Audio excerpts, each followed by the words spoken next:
What's Metro 2? Metro 2 is compliance disputing. So there's factual disputing. That's when you get your credit report, you find inaccuracies. Factual disputing is what's used, they use a little bit consumer law in court too, but factual disputing they can use in court. But factual disputing, when you find an inaccuracy and you use that inaccuracy as leverage to get it removed from your credit report. Consumer law, that's when you're actually using law. Like, here, let me show you, because people are not going to understand what I'm talking about. But there's factual disputing, consumer law, and then Metro 2 would be like compliance. So for Capital One or for Jefferson Capital, before they even submit it to be reported, they have to submit it a certain way, right? It has to be submitted a certain way. And Metro 2 is disputing, it's pretty much saying, hey, this shouldn't even be reported because it has a compliance issue, right? That's the most simplest way I can explain it. Like I said, those first two methods, those just take time and effort, right? With the late payments, you're just calling. If you can go up in there, I would go up in there, right? Because look at it. These people, they lose out. They lose money if you don't pay, right? Like, they need clients. You know what I'm saying? So, the interest of both parties, right? For you to be paying on time and all that type of stuff. So, those two methods I showed you, they work. They might take a long time, but it is what it is, right? But if you don't do anything in 3 months, you know for sure that you still got 5 late payments. You know what I'm saying? So, that's how I look at things. How does the pay for delete work? So a pay for delete, all right, let me break down why you would use a pay for delete. Let me break that down first.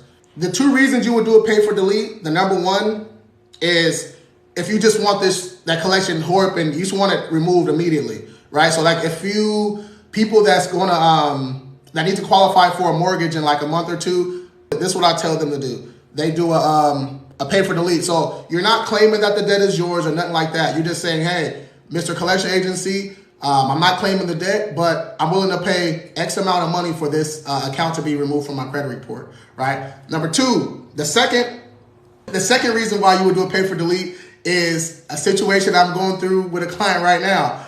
When you send a validation letter and they send you back the stuff that you listed, so they send you back a contract with your name on it, right? With the original contract with your name on it or a copy of it. They send you back the assignment contract, right? The assignment contract is when a collection agency, sometimes when they buy debt or they get transferred a debt, they get, there's like levels to collection agencies, but they get more documentation, right? So the collection agency, they have the original contract or a copy of with your signature on it. They have proof that they bought that debt or was assigned that debt like correctly. They have proof that they can collect in your state, right? So if they send you back that shit, you need to do a pay for delete, right? Because now they can sue you if they want to. You know what I'm saying? So, but that's more work for them too. So they would rather do a settle or a pay for delete, right? It's all about, comes down to the coins.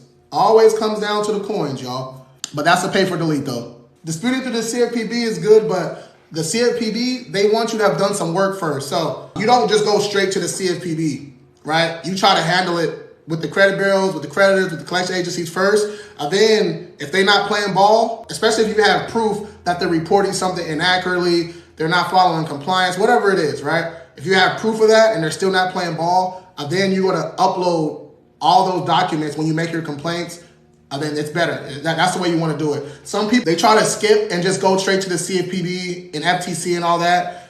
I've seen it work before, but when you make your complaint, it says, have you disputed with the credit bureaus before? Or have you disputed with the collection agency before, right? If you click no, it's like, all right, you don't really want this off your report. You ain't even trying, Do you send a letter to the bureau after they have agreed to it? So with a pay for delete, after you send that letter to them, they're going to say, there's 3 things that's going to happen when you do a pay for delete. They're going to accept it, which is, most of the time they do. They're either not going to reply. Right? If they don't respond, you just wait 30 days and then send another one certified mail so the ball's in their court. And then number 3, they're going to try to negotiate, which is cool because when you do a pay for delete, you're doing 10% of the debt, right? So if they say you owe $1,000, you tell them, hey, I got $100 for you, right? And then if they negotiate, let's just say we can't do 100, but we can do 200. You hit them back with, hey, I only got 125, right? They might hit you back 150. Boom. All right, 150, cool, let's go. And then you can do it like that.